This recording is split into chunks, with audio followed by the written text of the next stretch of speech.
இந்த ஷார்ட்ஸில் நம்ம என்ன பார்க்க போகிறோம்னா வாட் இஸ் சொல்யூஷன் நம்ம வந்து என்னென்னு பார்க்க போகிறோம்.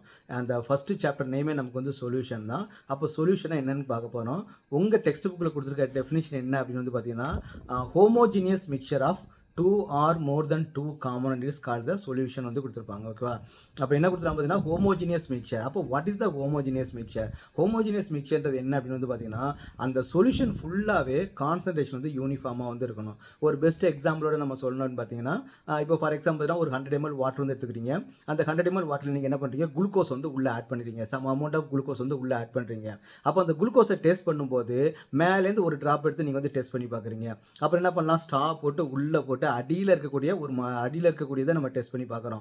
அப்புறம் மிடில் இருக்கிறத வந்து நம்ம டெஸ்ட் பண்ணி பார்க்குறோம். டேஸ்ட் பண்ணி பார்த்தா எல்லாமே நமக்கு வந்து ஒரே டேஸ்ட் தான் நமக்கு வந்து இருக்கும் இல்லையா? அப்போ மேலே வந்து டேஸ்ட் அதிகமாகவும் கீழே வந்து டேஸ்ட்டு கம்மியாகவும் அந்த மாதிரி நமக்கு வந்து இருக்கவே இருக்காது. அப்போ அந்த சொல்யூஷன் ஃபுல்லாகவே நமக்கு வந்து டேஸ்ட் ஒரே மாதிரி இருக்குது அப்படின்னா அதில் இருக்கக்கூடிய நம்பர் ஆஃப் மாலிகுல்ஸ் வந்து ஈக்குவலாக இருக்குன்னு அர்த்தம். அதில் டாப்னாலும் சரி, மிடில்னாலும் சரி, பாட்டம்னாலும் சரி, அதில் இருக்கக்கூடிய நம்பர் ஆஃப் மாலிகுல், இன்னொரு சொல்லணும்னா கான்சன்ட்ரேஷன் வந்து நமக்கு வந்து யூனிஃபார்மாக இருக்குது நம்ம வந்து தெரிஞ்சுக்கலாம். ஓகேவா? இதுக்கு பேர் தான் நமக்கு வந்து சொல்யூஷன் அப்படின்னு சொல்கிறாங்க. இப்போ கான்சன்ட்ரேஷன் வந்து வேறு மாதிரி இருக்குது. இப்போ ஃபார் எக்ஸாம்பிள் கீழே அதிகமாக இருக்குது, மேலே வந்து நமக்கு வந்து கம்மியாக இருக்குது அப்படின்னு கேட்டால் அதை நம்ம வந்து ஹெட்ரோஜினியஸ் சொல்யூஷன் நம்ம வந்து சொல்லுவோம். But it is not a true solution. அப்போ ட்ரூ சொல்யூஷன் அப்படின்னா என்ன பண்ணால், எல்லா இடத்துலையும் சொல்யூட்டோட கான்சன்ட்ரேஷன் யூனிஃபார்மாக இருந்துச்சு அப்படின்னா அது நமக்கு வந்து ட்ரூ சொல்யூஷன். அப்படி கான்சன்ட்ரேஷன் ஒரு இடத்துல அதிகமாக ஒரு இடத்துல கம்மியாக இருந்தது அப்படின்னா that is not a true solution. Okay, இதுக்கு வந்து இன்னொரு எக்ஸாம்பிள் சொன்னால், நம்ம ஆர்கமெண்ட் பண்ணுவாங்க இல்லையா, நகைலாம் பண்ணுவாங்க இல்லையா? அப்போ நகை பண்ணும்போது நமக்கு என்ன பண்ணுறாங்க, கோல்டையும் காப்பரையும் நம்ம வந்து மிக்ஸ் பண்ணுறாங்க.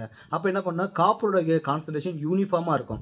ஒரு இடத்துல காப்பர் அதிகமாகவும் ஒரு இடத்துல காப்பர் கம்மியாகவும் நமக்கு வந்து இருக்கவே இருக்காது. அப்போ எல்லா இடத்துலையும் நமக்கு வந்து யூனிஃபார்மாக இருக்கும் இல்லையா? அப்போ அதுவுமே பார்த்திங்கன்னா ஒரு சொல்யூஷனுக்கு வந்து எக்ஸாம்பிள் தான்.